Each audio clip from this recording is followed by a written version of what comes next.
Bubuka na sana ang bibig niya ngunit nabitin sa ere ang anumang sasabihin. Saka pa lang niya napansin ang tatlong nilalang na nakaupo sa couch ng opisina ni Harvey. Buong-buong nasaksihan ng mga itong eksena.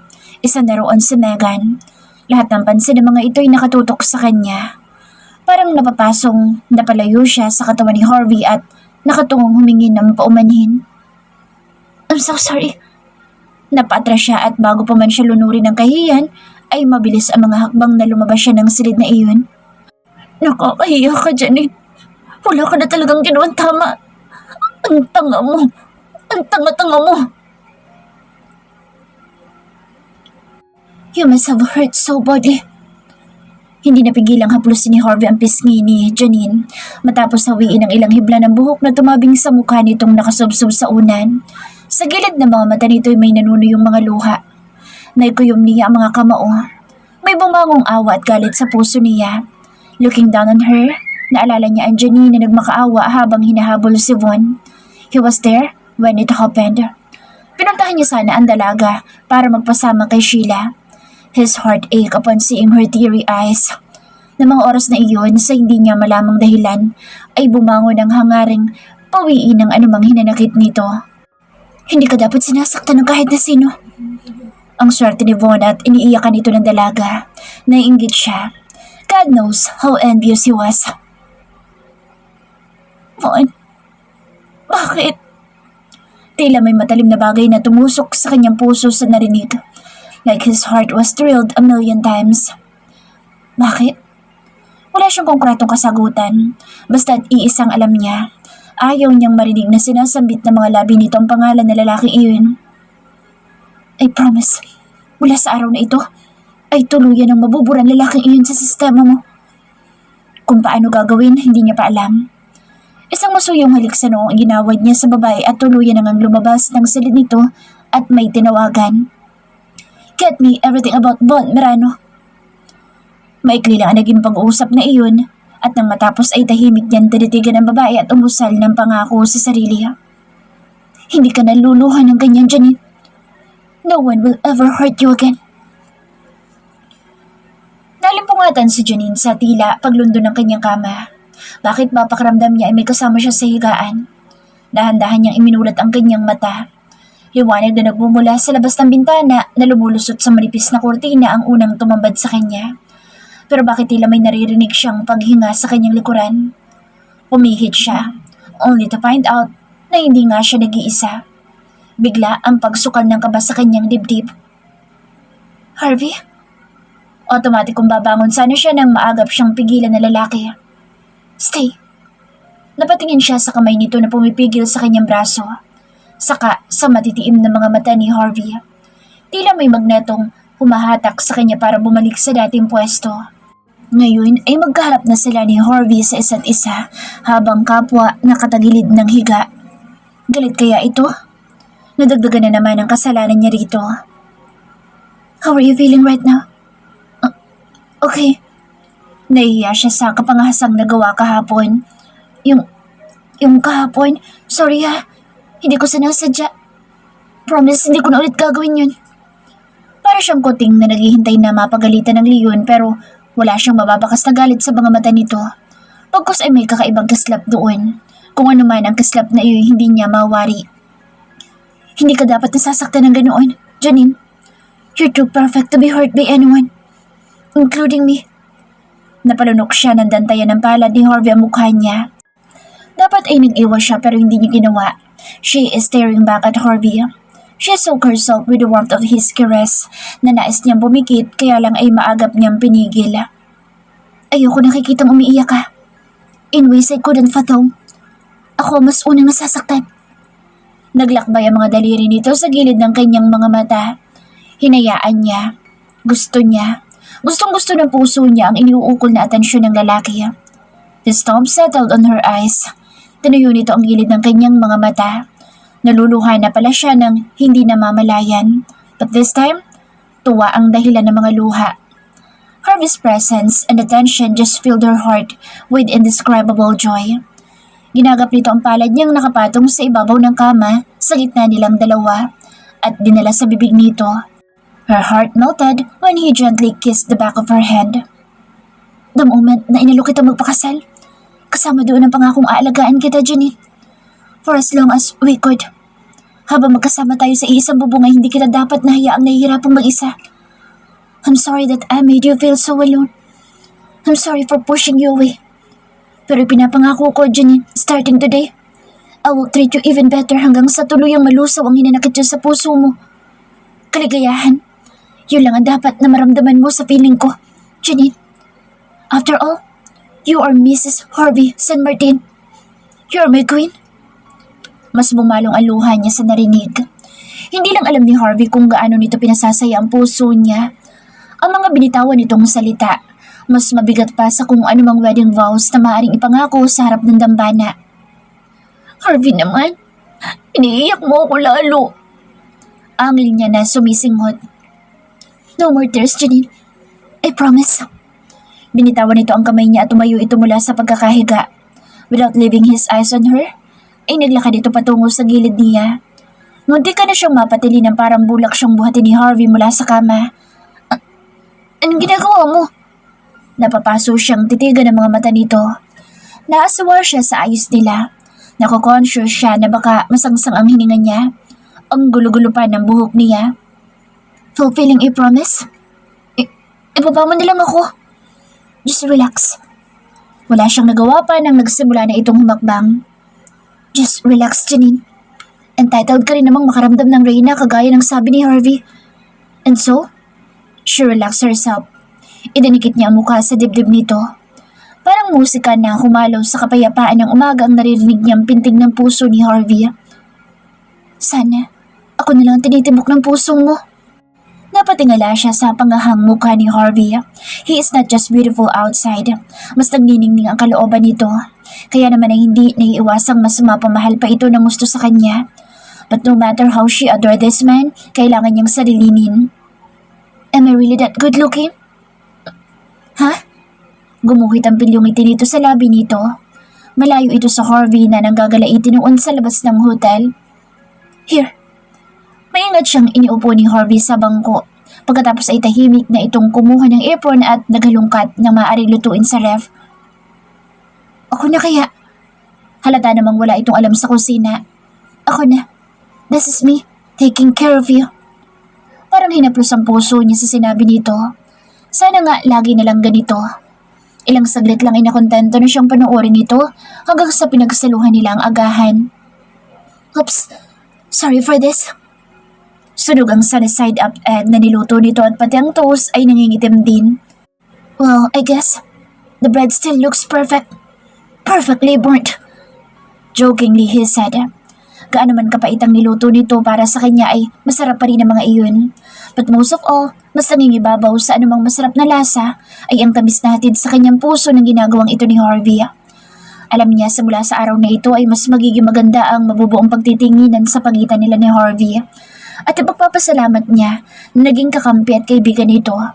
Until the day na maghihiwalay sila ng landas, babaunin niya sa kanyang puso ang isang alaalang ito. I will treat you right.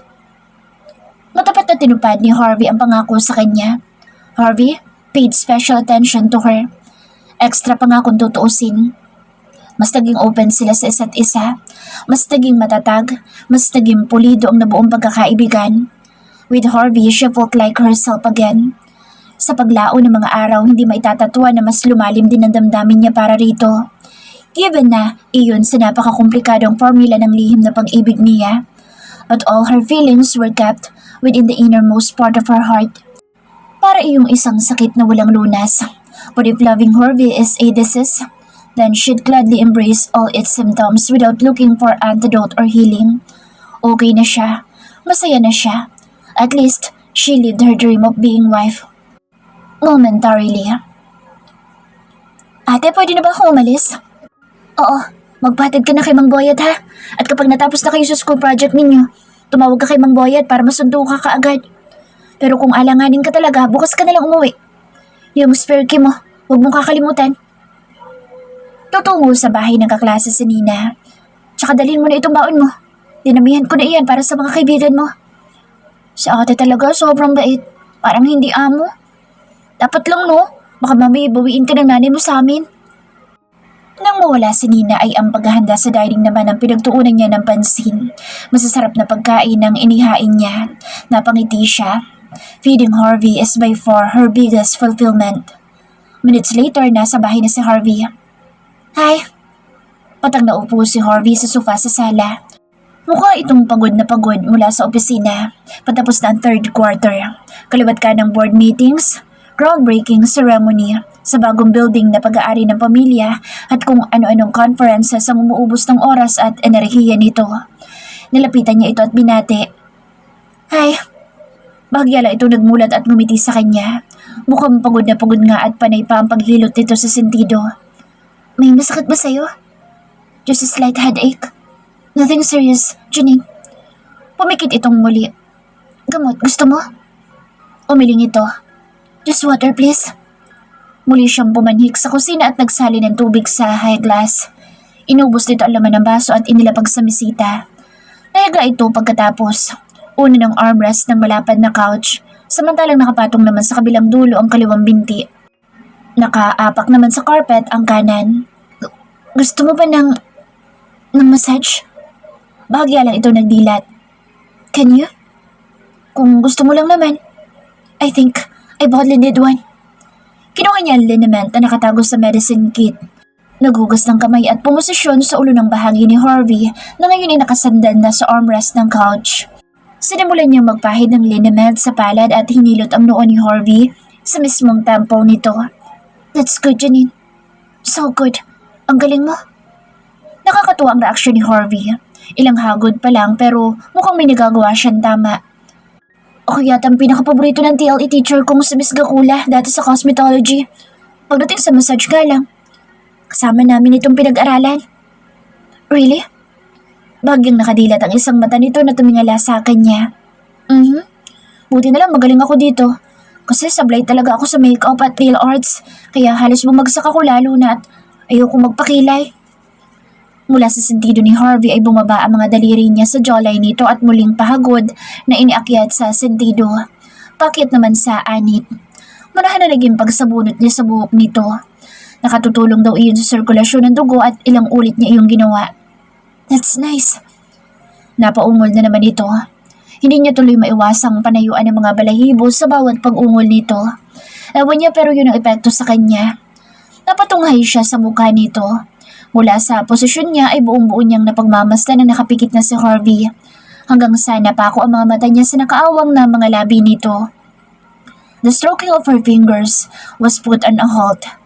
Tuluyang napako sa mapupulang mga labi ang mga titig niya. She was once kissed by those lips. Matagal din ang pinagsaluhan nilang halik na iyon. Halik na habang buhay niya yatang nakapagkit sa kanyang sistema. Ano ka ba, Jenny? Babawiin na niya ang paningin ulit sa diyang huli na para gawin iyon. Tuluyan na nagdilat si Harvey at huling-huli sa akto ang ginawa niya. Dapat ay inalis niya mga titig kay Harvey but for some unknown reason, she kept locking eyes with him. Ang lapit lang nila sa isa't isa. Dangkal na lang ang pagitan ng mga mukha nila. Nakikita niya halos ang kaliit-liitan nitong pores. Ang paggalaw ng Adam's apple at higit sa lahat ay ang kakaibang emosyong nakapintas sa mga mata nito. There was something in his eyes. Naramdaman na lang niya ang pag-angat ng palad nito na humaplo sa kanyang pisngi. The moment na umabot ang init ng kamay nito sa kanyang balat at nanulay sa kanyang kaibuturan, nagsimula ding tumunog ang warning bells sa likod ng kanyang utak. Iwas mo mga mata mo, Janine.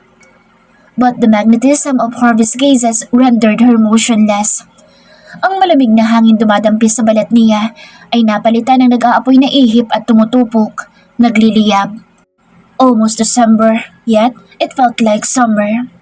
Harvey snaked his other palm around her nape. Namalaya na lang niyang kinabig nito ang batok niya at dahan-dahang inilapit sa mukha nito.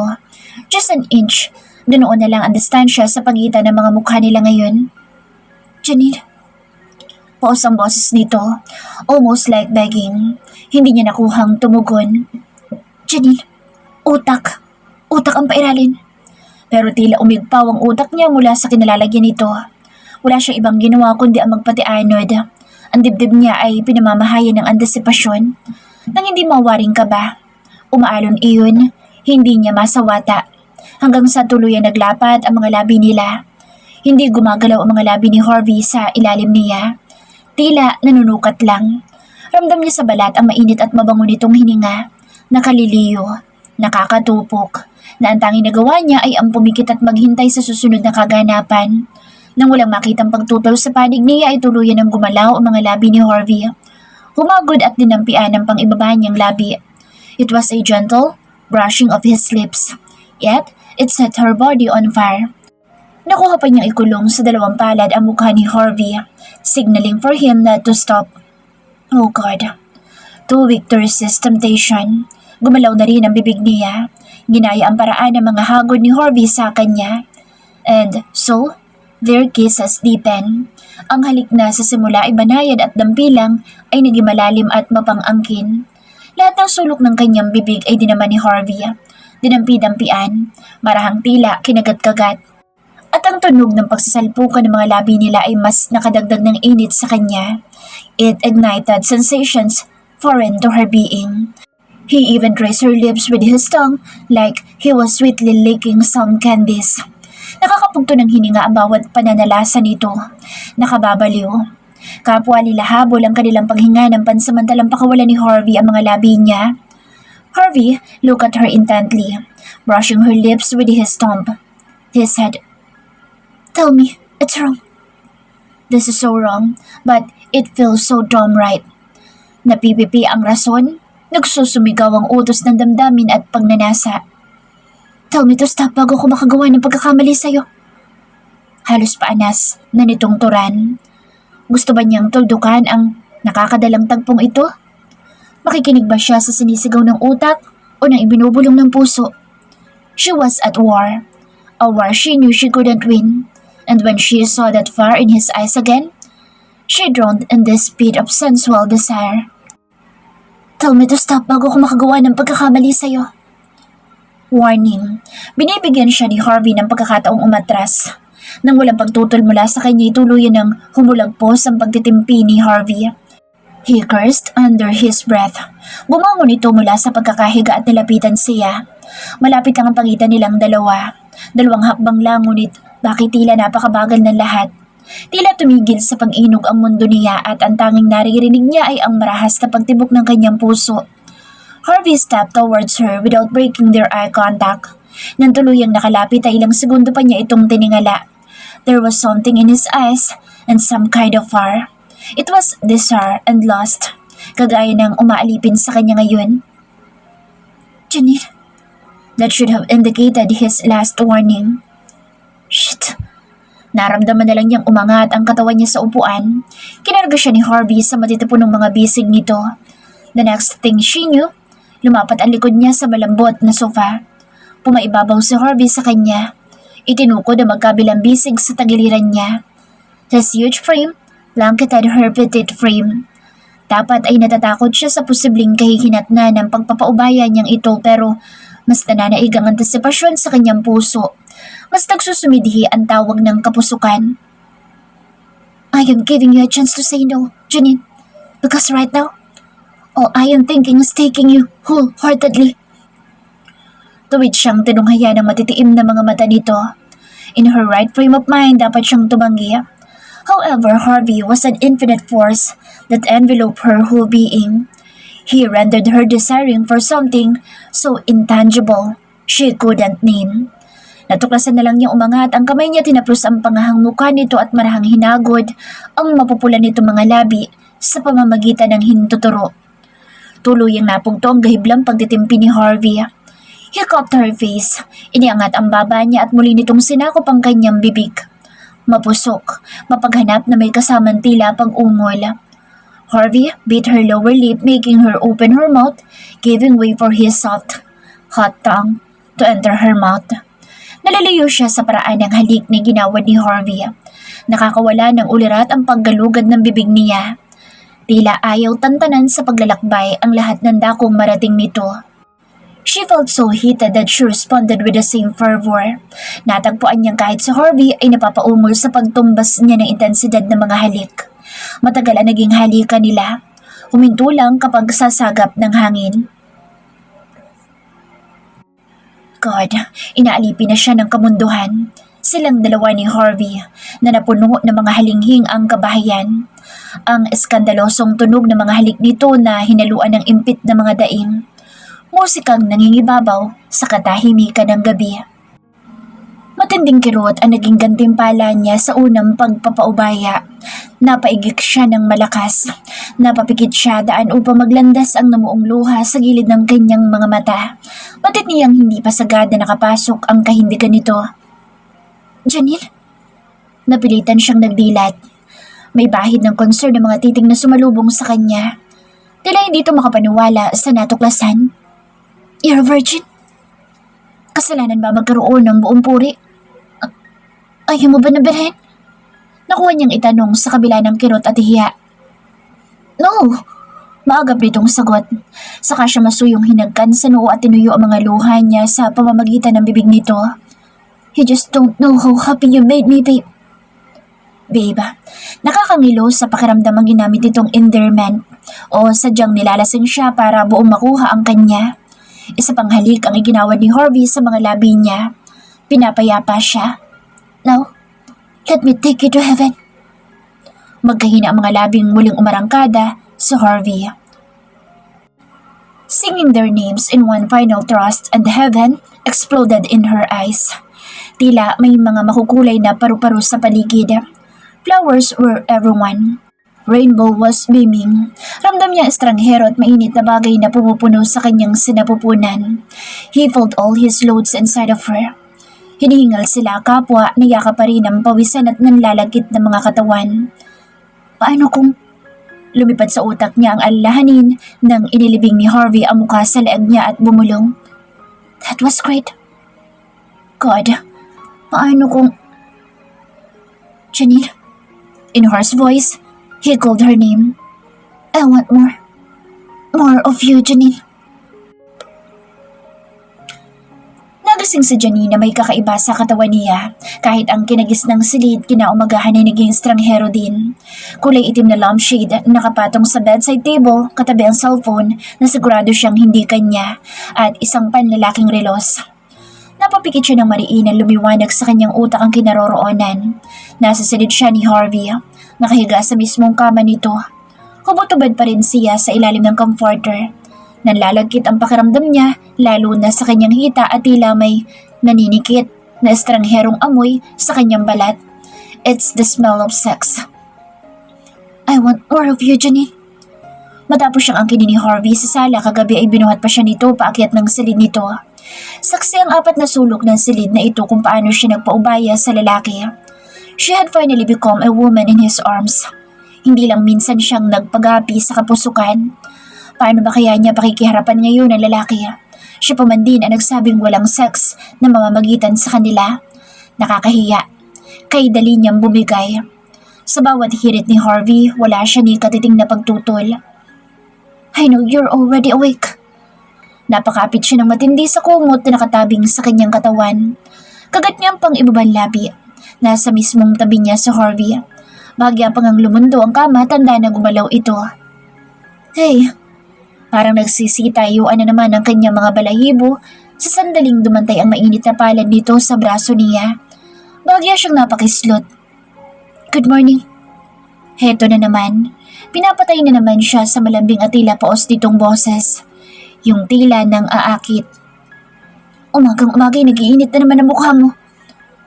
Ayaw mo man lang ba akong harapin? Either way, kailangan niya itong pakiharapan. This is it, Janine. Ganoon na lang ang pagsigid ng kirot sa gitna ng kanyang hita nang gumalaw siya.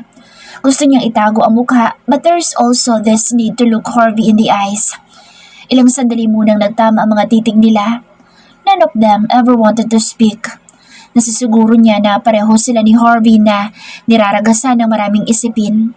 The morning is so calm and peaceful, yet she is troubled by thousands of thoughts hanging on her mind. Wala ka bang sasabihin? Si Harvey na din ang bumasag sa katahimikang bumabalot sa kanila. Kagabi lang ay parang nag-aapoy ang mga mata nito pero ngayon, tenderness ang mababanaag doon. Kaya rami niyang gustong sabihin pero isang tanong lang ang nais sa tinig.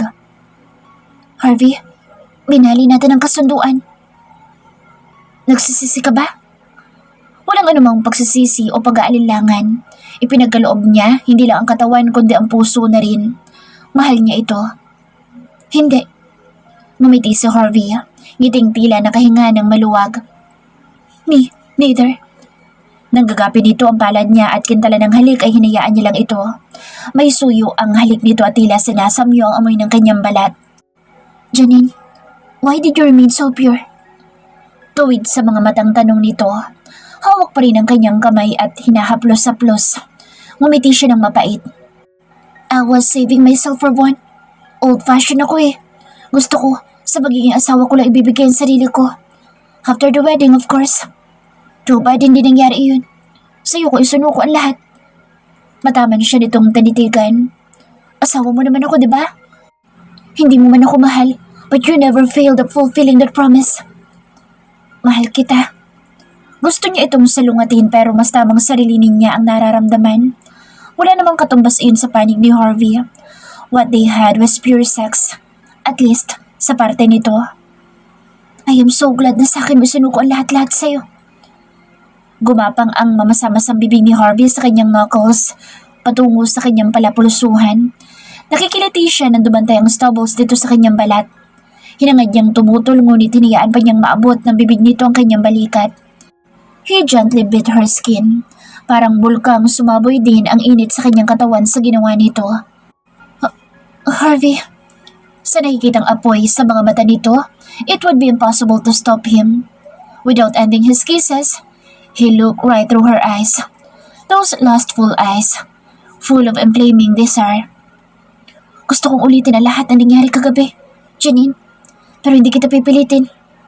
He murmured on her skin. Harvey's breathing is like an elixir of life in this beautiful morning. Mainit, nakakaliyo, nakakadala, at nagpapatangay siya. Skin to skin, sweat to sweat. Their bodies have once again collided in this wild and erotic explosion. Nakahon sa apat na sulok ng silid ang mga mabibigat na hininga at ungol nilang dalawa.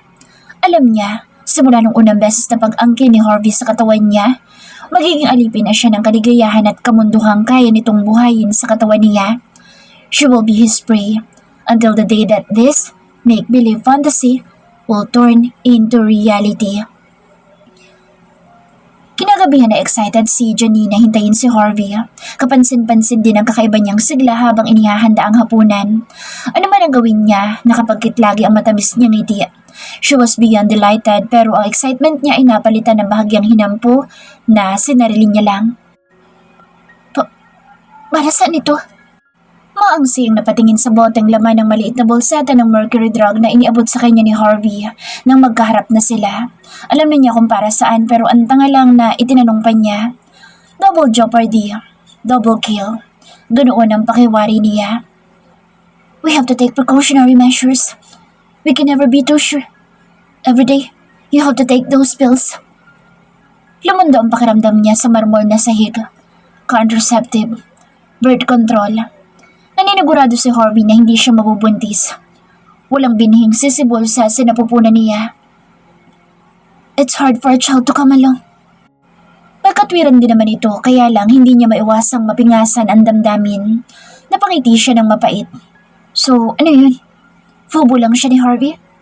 Temporary release ng init ito? Ano ba naman ang inaasahan niya? Nakakapingas ng damdamin.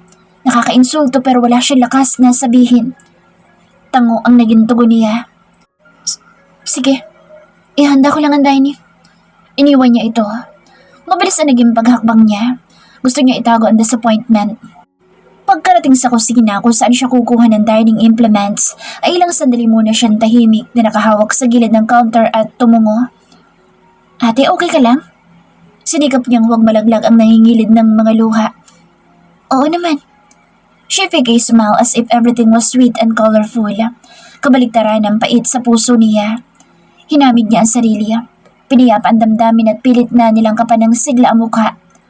Ate, some break na namin bukas. Magpapaalam sana akong umuwi sa amin. Kasalukuyan na nagsasali ng steamed vegetables si Nina sa puting plater. Saan ang sa inyo? Tanong niya na kasalukuyan din naglalabas ng mga baso sa drawer at ipinatango sa tray. Sa Louisiana po, Sa Laguna. Aside sa birthday din po kasi ng nanay ko. May pumitik na ideya sa utak niya. Isama mo naman ako. Namilog ang mga mata ni Nina. Hala si ate, baka hindi ka pupayagan ni kuya. Ano siya, preso? Basta sasama ko sa'yo. Aalis ka? Si Harvey, may kunod sa noo. Nakapumulo sa habang nakatitig sa kanya. Akala niya ay umakyat na ito at nagpalit ng damit pero nakapang opisina pa rin ito. Tinanggal na nga lang ang coat pero nakanatay pa rin. Oo, simple niyang sagot at ipinagpatuloy na ang nabinbing pagsiset ng mesa sa dining na tanging ang island counter lang ang humihiwalay sa kitchen.